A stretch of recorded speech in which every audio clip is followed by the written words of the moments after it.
Hi, I'm Anna, and on this week's Saturday Adventure, we're going to a town that's been on fire for more than 50 years.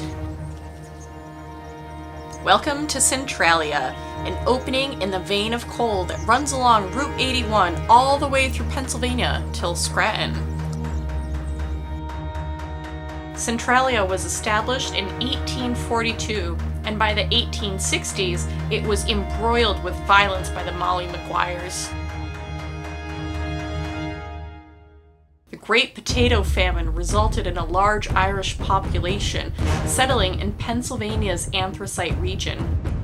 While the Irish were technically free men, they were welcome in only the most dangerous and back-breaking professions. Workers were kept in company towns and paid in credit to company stores, but still coming up short on rent to the company at the end of the month. The Molly Maguires might not have been real. That was the word of the 10 men executed in their name in 1877. Alexander Ray was a mine engineer and supervisor that had recently relocated to Centralia when he was murdered in 1868. A Pinkerton agent named James McPartlin infiltrated the mining community and spent years gathering information against the Molly Maguires. Supposedly an offshoot of an Irish revolutionary group, the Mollies were blamed for terrorist attacks throughout the anthracite region in retaliation for the unbearable working conditions the Irish were forced to endure.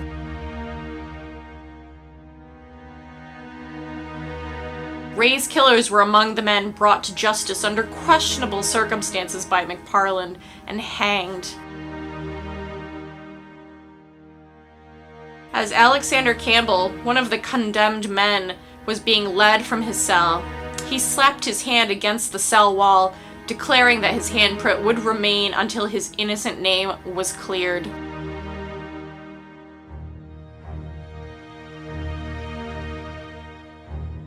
According to legend, Campbell's handprint has defied all attempts to be removed to this very day.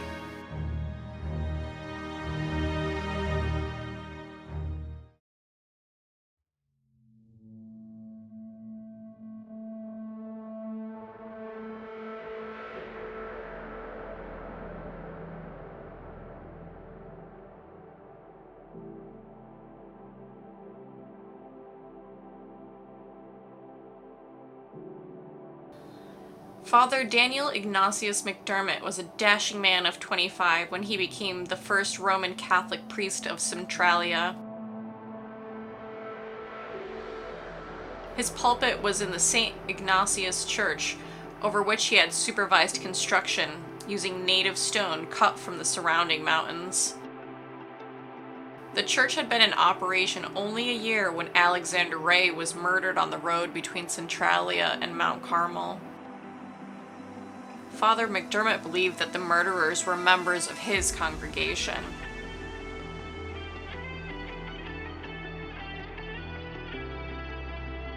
Rumors were already gaining traction, whispering that the Molly Maguires were involved in the killing. In 1869, Father McDermott was assaulted by 3 men that he claimed were Mollies. Though he sustained a beating, Father McDermott should have counted himself lucky to fare better than Alexander Ray.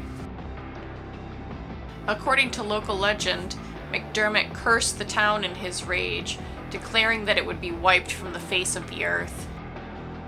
One version of the legend has McDermott say that only the church would remain standing. Father McDermott preached in Centralia for another 10 years before he was recalled and reassigned, and passed the rest of his days with no other notable events. More than 100 years passed before the curse of Father McDermott took hold.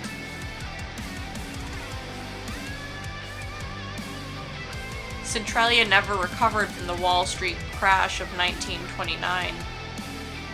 Mines were closed and kept and forgotten.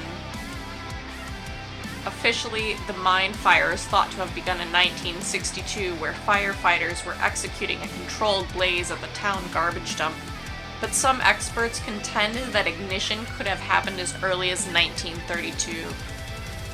It was not until 1979 when John Coddington, mayor of Centralia, was using a dipstick to measure the level of gasoline at his gas station when the gas was noticeably hot.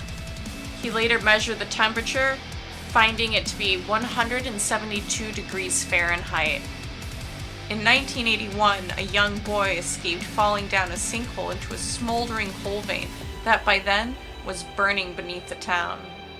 That is when the full scope of the disaster facing Centralia was finally realized.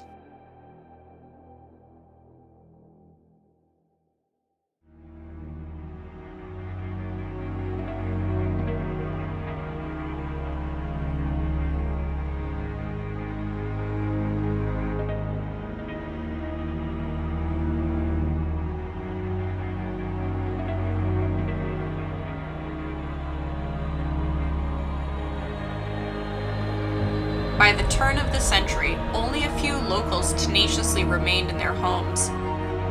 They erected heavy wooden beams to hold up walls that were once supported by the row houses. The zip code 17927 was discontinued in 2002, and the town of Centralia officially ceased to exist. A 2006 documentary highlighted the struggle of those families who remain in their homes despite the danger.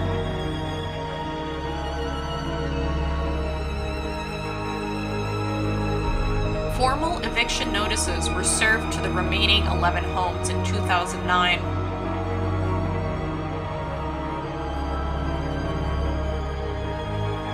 In 2013, an agreement was reached allowing the 5 remaining residents to stay in their homes for the remainder of their natural lives, at which point the homes will be demolished and ownership of the land will be transferred to the state of Pennsylvania.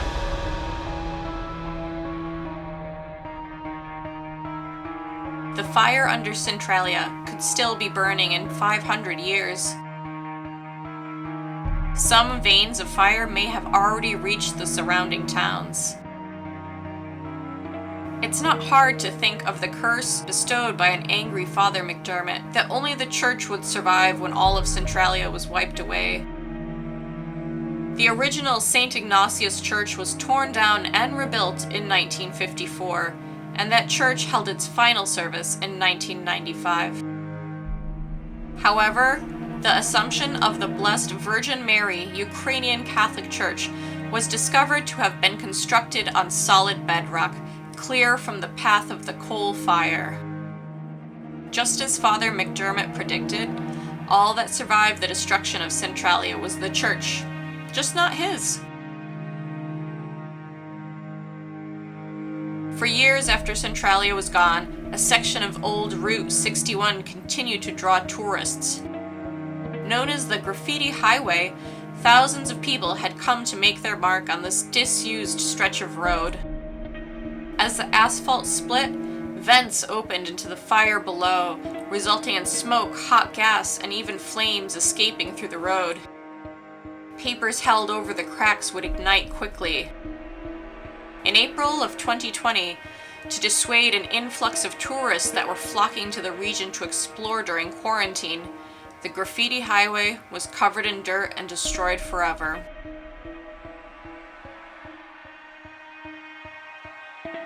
Was it a curse that brought down Centralia, or vengeful spirits that died for crimes they did not commit?